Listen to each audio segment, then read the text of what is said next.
Social মিডিয়ায় দাবি উঠেছে মুসলমানরা হিন্দুদের নির্যাতন করছে ও ধর্মান্তরিত করছে, কিন্তু ফ্যাক্ট চেক অনুসন্ধানে দেখা যায় ভিডিওটি বরিশালের বাবুগঞ্জে চুরির অভিযোগে দুই মুসলিম তরুণকে নির্যাতনের পুরনো ঘটনা। তাই এটি ধর্মীয় নির্যাতনের ভিডিও নয়, সম্পূর্ণ মিথ্যা ও বিভ্রান্তিকর প্রচারণা। বিস্তারিত জানুন আমাদের প্রতিবেদক রাফিদ হাসানের রিপোর্টে।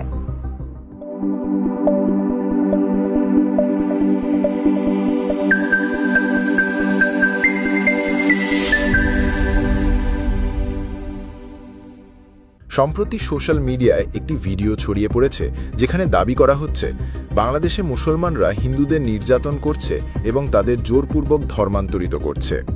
ভিডিওটিতে দেখা যায় এক তরুণকে মারধর করা হচ্ছে এবং অপর এক তরুণকে খুঁটির সাথে বাঁধা অবস্থায় রাখা হয়েছে, কিন্তু ফ্যাক্ট চেক অনুসন্ধানে দেখা গেছে এই দাবি পুরোপুরি মিথ্যা ও বিভ্রান্তিকর। প্রকৃতপক্ষে এই ভিডিওটি বরিশালের বাবুগঞ্জ উপজেলায় ঘটিত একটি চুরির ঘটনা। 2023 সালের মার্চ মাসে লৌহপাত চুরির অভিযোগে দুই মুসলমান তরুণ মিঠুন এবং লিঙ্কনকে নির্যাতন করা হয়।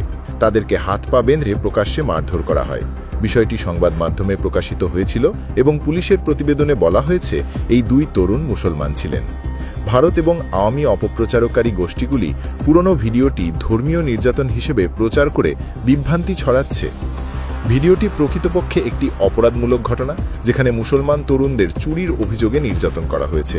এখানে কোনো হিন্দু ব্যক্তিকে নির্যাতন করা হয়নি, কিন্তু মিথ্যা প্রচারণা চালিয়ে পুরনো ঘটনাকে ধর্মীয় নির্যাতন হিসেবে উপস্থাপন করে বিভ্রান্তি সৃষ্টি করা হচ্ছে, যা একেবারেই ভিত্তিহীন এবং উদ্দেশ্যপ্রণোদিত।